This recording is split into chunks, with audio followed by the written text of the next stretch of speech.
तो जरा ध्यान रखा कीजिए ना वकील साहब।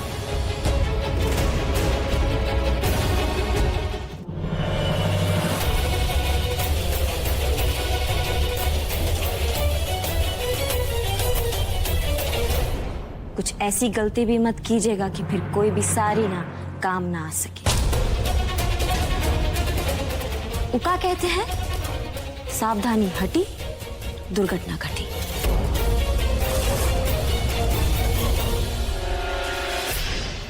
रागिनी जी, हम आगे से जरूर सावधान रहेंगे, लेकिन थोड़ा संभलने की जरूरत आपको भी है। आप क्यों बेवजह सृष्टि और विशु के डाइवोर्स के बीच में आ रही हैं? वो कहा है ना शेखर बाबू, हमें ये भी देखना है कि हमारे देवर जी इन सबसे खुश है कि नहीं। ये ना हमारे घर का मामला है और इससे ज्यादा ना हम आपसे डिस्कशन करने के मूड में नहीं है, समझे?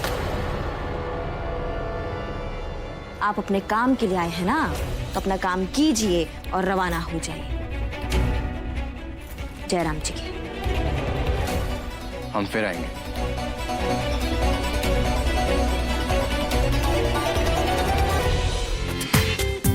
पूरा एपिसोड देखिए ZEE5 पर। आगे क्या होने वाला है हम नहीं जानते।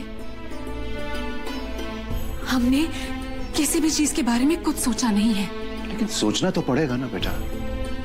तुम्हारे इस फैसले का असर 2 परिवारों पर पड़ रहा है, और अगर परिवार की बात जाने भी दो तो कम से कम विशु के बारे में तो सोचो। पापा, आज हम सिर्फ अपने बारे में सोच रहे हैं। इतना तो हक है ना हमें। बिल्कुल है बेटा।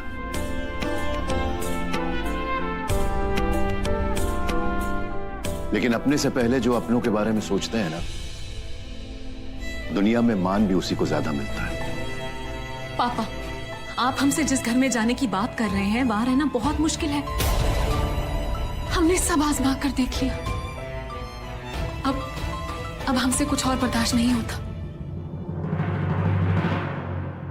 सब समझते हैं,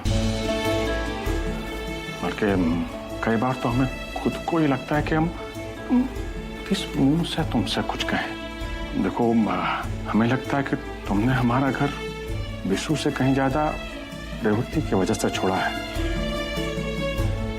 तो हम तुमसे ये वादा करते हैं कि अब उस घर में कोई तुमसे कुछ नहीं कहेगा बेटा। और रहा बात विशु और तुम्हारे रिश्ते का, तो बेमेल जरूर है, पर इसमें भी एक सच्चाई है कि सिर्फ तुम्हारी कोशिशों की वजह से विशु में आज इतना सुधार आया है। विशु का बाप होने के नाते हम देख पा रहे हैं बेटा कि विशु दिन रात खुद को तुम्हारे लायक बनाने की कोशिश में लगा रहता है। बिटिया, तुमको हम लोगों से दिक्कत हो सकती है, लेकिन विशु की उस ईमानदार कोशिश को नजरअंदाज भी तो नहीं किया जा सकता। बिटिया, हमारे इतना कहने सुनने के बाद तुम जो भी फैसला करोगे, एक पिता होने के नाते हम तुम्हारा उस फैसले में साथ देंगे। लेकिन हम इतना जरूर कहेंगे कि अगर हो सके तो इस रिश्ते को निभाने की कोशिश जरूर करना। यहाँ मैं सृष्टि की शादी तोड़वाने के लिए क्या कुछ नहीं कर रहा हूँ, और ये दोनों बुढ़े मेरे किए किराए पर पानी फिर रहे हैं। सृष्टि अब उस घर में कभी नहीं जाएगी, कभी नहीं।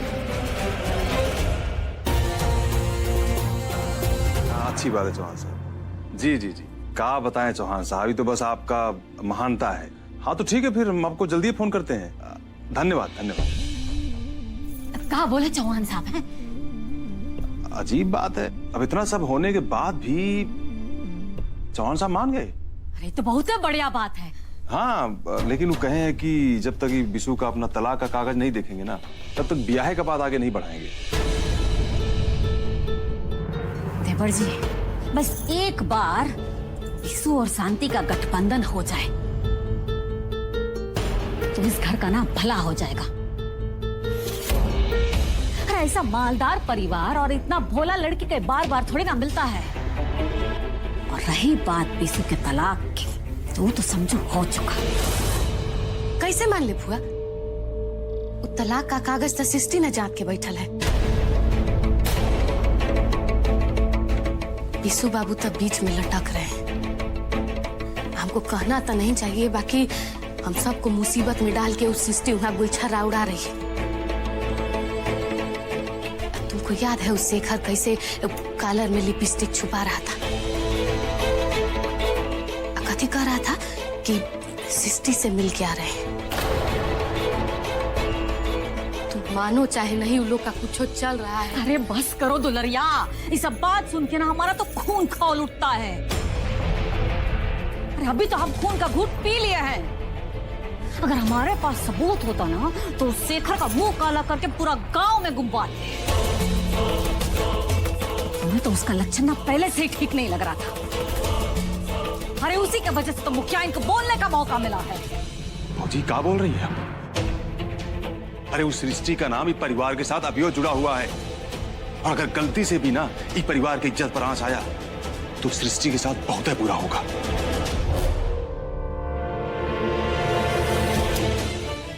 अच्छा, तो इससे खरी चाल चल रहा है कि हमें लगे कि इन दोनों का चक्कर चल रहा है। नारद, कुछ इन्फॉर्मेशन मिली का? दीदी जी लगा ना एकदम में भीषण खबर हाथ लगा है। आपका अनुमान ना एकदम में सही था। इस शेखर जो है ना ससुरा, ये विशु बाबू और ये सृष्टि जी का ना शादी तुड़वाना चाहता है। और तुड़वाना तो छोड़िए, ये तो विशु बाबू का दूसरा ब्याह भी कराना चाहता है। अच्छा, तभी आज ही देवर जी के तलाक के मामले में ना फिर से बात कर रहे थे। जरूर फिर से शादी का तैयारी चल रहा है। एकदम में सही ट्रैक पकड़ी है दीदी जी आप। शेखर और मुखिया ही ना विशु बाबू की शादी का ही बात कर रहा था, और पुनः चौहान वहान का भी नाम ले रहा था। चौहान? इसीलिए चौहान जो यहाँ से सब देख कर गया था, फिर भी आज दोबारा रिश्ते के लिए मान गया। सब शेखर का प्लान है। उसको ना सच्चाई से मतलब है, ना ही अपनी बेटी की घर गृहस्थी से। इस चौहान को दूसरी तरीके से समझाना होगा। अच्छा नारद, ये जो शेखर की प्लानिंग है, इसके बारे में उन कानून की देवी को पता है क्या? का है ना, इस सृष्टि जी ना शेखरवा पे आंख बंद करके पूरा विश्वास करती है। उसको तो ये प्लानिंग के बारे में ना कुछ नहीं पता है, और जब देखिए विशु जी को लेके ना बहुत परेशान रहती है। चलो, बहुत अच्छा काम किए हो आज तुम। अब दीदी जी हम तो बस आपका ना ऑर्डर ना फॉलो कर रहे हैं। हाँ, आप एकदम में टेंशन मत लीजिए।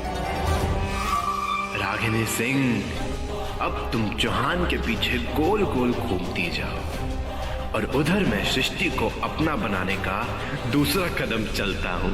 मतलब इससे घर मुखियाइन के साथ मिलकर हमारे देवर जी की शादी उस चौहान की पगलट लड़की से कराना चाहता है। और ये चौहान भी बहुत मजे से कंबल ओढ़े घी पी रहा है ना।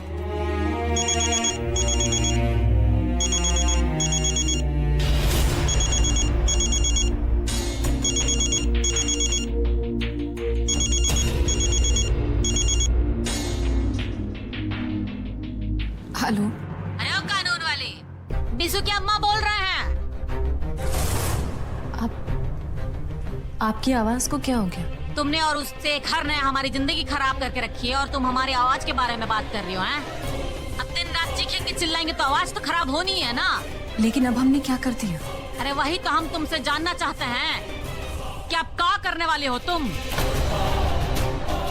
पहले तो तुमने त्योहार पे हमारे घर पे तलाक के कागज भिजवा कर हंगामा कर दिया, और अब जब बिसु ने दस्तखत कर दिए हैं तो तुम कागज काहे आगे नहीं बढ़ा रही हो? हाँ, हमारे बिसु को भी तो हक है अपनी जिंदगी अपने तरीके से जीने का। हाँ, वो देखो, हम तुम्हारी बकबक सुनने के लिए फोन नहीं किए। हाँ, हम एक सीधे से बात जानते हैं कि तुम जल्द से जल्द बिसु को तलाक देकर ये मामला खत्म करो। हाँ,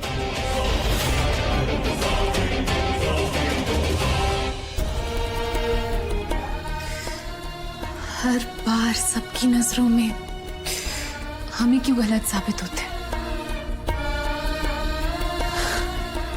सबको अपनी पड़ी है। हमारे या विशु जी के बारे में तो कोई सोच ही नहीं रहा है।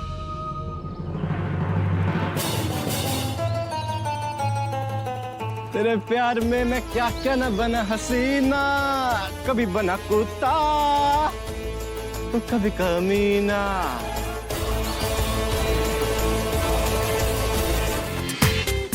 पूरा एपिसोड देखिए ZEE5 पर।